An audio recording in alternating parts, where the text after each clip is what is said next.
भगवती दुर्गे मैया की जय।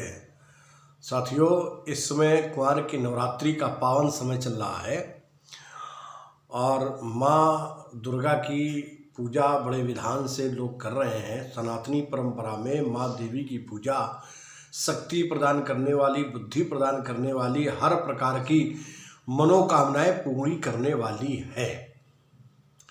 तो प्रतिपदा के दिन से माता जी की पूजा प्रारंभ होती है, अष्टमी के दिन तक माता जी की पूजा चलती है।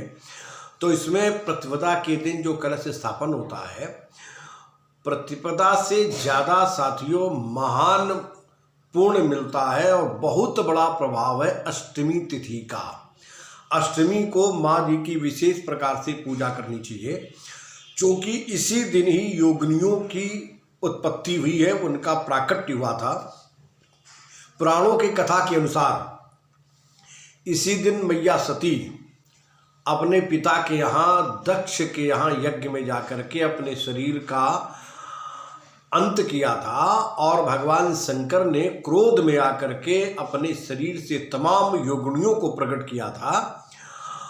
और वो योगिनियाँ और भगवान शंकर के बालों की जटा से प्रकट हुए वीरभद्र जी ने जाकर के उस दक्ष के यज्ञ को विध्वंस किया था।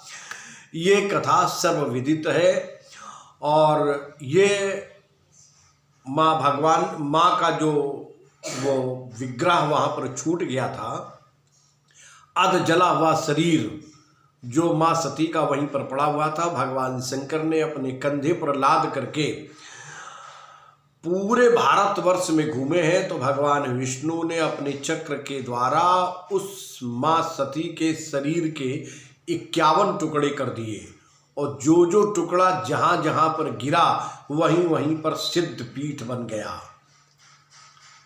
जैसे कामाख्या में एक खंड गिरा, एक खंड पूर्णागिरि में गिरा, जहाँ जहाँ जो जो टुकड़ा गिरा है वहीं पर माता जी का एक सिद्ध पीठ स्थान बन गया है। तो साथियों, मैं कह रहा था अष्टमी तिथि की पूजा के बारे में। देखिए, अष्टमी के दिन माँ भगवती की विशेष प्रकार से पूजा करें। इस दिन घी से बने हुए पकवान बनावे, माता जी को अर्पण करें और इसके बाद में धूप दीप नैवेद्य आदि से माता जी की पूजा करें। माँ जी को जो पान अर्पण करें उसमें 2 लौंग, 1 इलायची, 1 सुपारी और कपूर का टुकड़ा उसमें अवश्य हो। माता जी के ऊपर बेल फल चढ़ावे, बेल पत्री चढ़ावे और मदार की फूल चढ़ावे।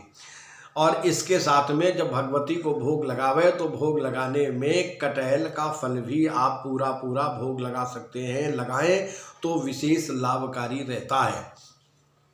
इस तरीके से माता जी की विधिवत पूजा करें, वो माता जी का उत्सव मनावे। और जब हवन करने के लिए बैठे, अगर आप उस दिन हवन करते हैं या नवमी वाले दिन हवन करते हैं तो उसमें हवन करने में बड़ी सावधानी से काम करें, क्योंकि देवी का जो हवन है ये बहुत ही महत्वपूर्ण है। ये माता जी को पूर्ण तृप्त करने वाला है। यज्ञ के बराबर कोई मित्र नहीं, यज्ञ के बराबर कोई शत्रु नहीं। इसलिए जब हवन करने के लिए बैठे तो साथियों याद रखिएगा, बहुत ही सावधानी पूर्वक और शुद्ध उच्चारण करते हुए, जोर से उच्चारण करते हुए, स्वाहा शब्द बोलते हुए अग्नि में आहुति दे। अगर अग्नि बुझ गई है और उससे बहुत धुआं निकल रहा है, जलाने पर भी अग्नि जल नहीं रही है, उससे चिंगारियां निकल रही हैं, बहुत धुआं हो रहा है, तो इसका मतलब माता जी ने आपके यज्ञ को स्वीकार नहीं किया है। तो उसमें कहीं न कहीं आपकी त्रुटि रह गई है, जिसके कारण माँ जी ने उस यज्ञ को स्वीकार नहीं किया। बहुत कम धुआं हो, बढ़िया सी लौ निकल रही हो और कोई बिना हवा के उस अग्नि की लौ दक्षिण दिशा की ओर घूम रही हो, तो समझ लीजिए कि माता जी पूर्ण प्रसन्न है और आपके द्वारा दिए गए हविष्यान्न को वो पूरी तरीके से ग्रहण कर रही हैं। तो माता जी की जब पूजा करने के लिए बैठे, जितनी भी सुहागिन स्त्रियां हैं वो अपने सर को ढक करके बैठें, सर को खुला करके ना बैठें।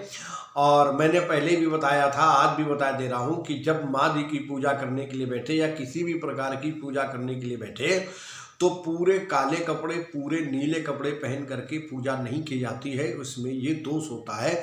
उस समय ऐसे कपड़े पहन करके अगर कोई व्यक्ति या कोई महिलाएं पूजा करती हैं तो उसमें उसको उस फल की प्राप्ति नहीं होती है।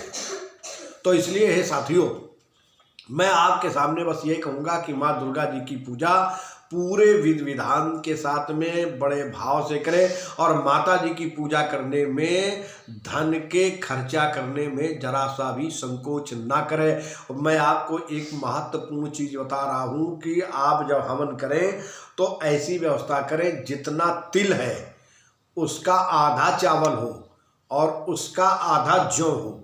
याद रखिए, अगर जौ की मात्रा ज़्यादा हो गई तो घर में निर्धनता आती है, इसलिए तिल की मात्रा ज़्यादा हो। तिल से आधे चावल और चावल से आधे जौ और 4 वस्तु का हवन नहीं किया जाता है, इसलिए उसमें मिश्री या चीनी आदि जरूर मिलावें और घी आदि मिला करके तब माता जी का हवन करें। और हवन करने में अगर हो सके तो खीर पूड़ी भी माता जी के हवन में मिलावें।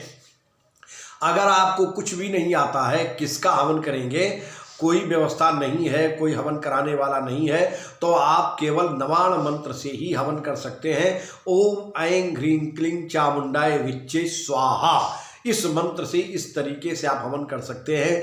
आप गायत्री मंत्र से हवन कर सकते हैं, ये आपके लिए बहुत ही लाभकारी सिद्ध होगा। तो साथियों, आज मैं आपके सामने बस इतनी ही थोड़ी सी चर्चा करूँगा कि माँ भगवती को अपने यहाँ सनातन परंपरा में शुरू से ही हम लोग शक्ति के रूप में पूजते आ रहे हैं और माँ का एक शक्ति का स्थान है। ऐसे माँ देवी के चरणों में वंदन करते हुए और हम नवरात्रि को बड़े आनंद पूर्वक मनाएं और माता जी की पूजा करें। बस इन्हीं शब्दों के साथ में अपनी वाणी को विराम करते हैं। बोलो भगवती दुर्गे मैया की जय।